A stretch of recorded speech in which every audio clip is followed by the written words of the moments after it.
Hello friends, in this video I will show how to quickly count words in Microsoft Word.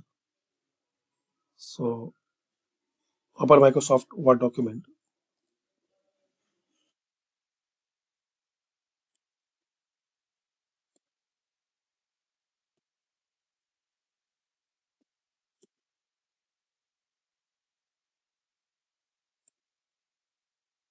Now you can count words, just highlight your content. So we can see highlighted content.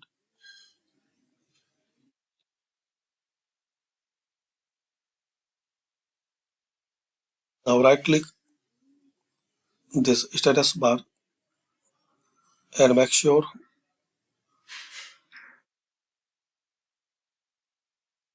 word count is selected.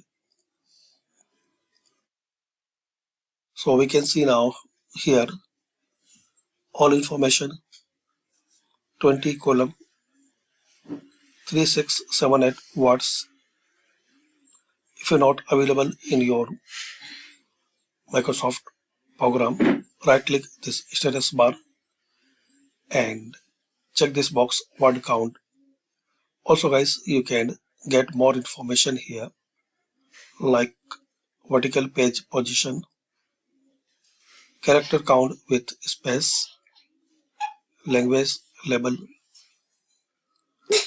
information management policy, permissions, track changes, caps lock, overdrive, selection mode, macro recording,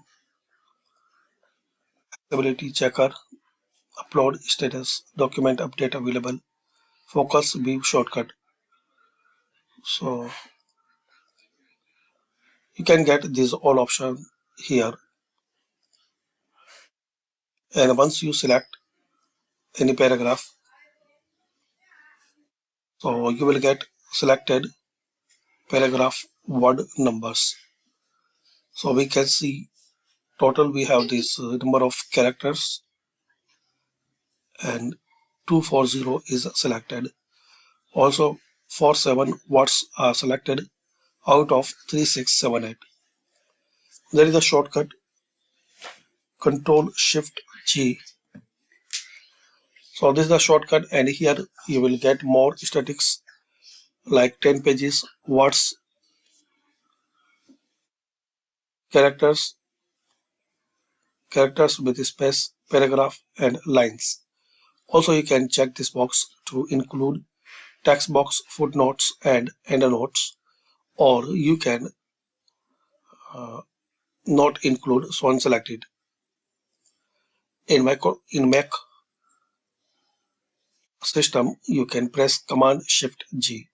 So this is a short video, guys, to learn how to count words in Microsoft Word document. Thanks for watching.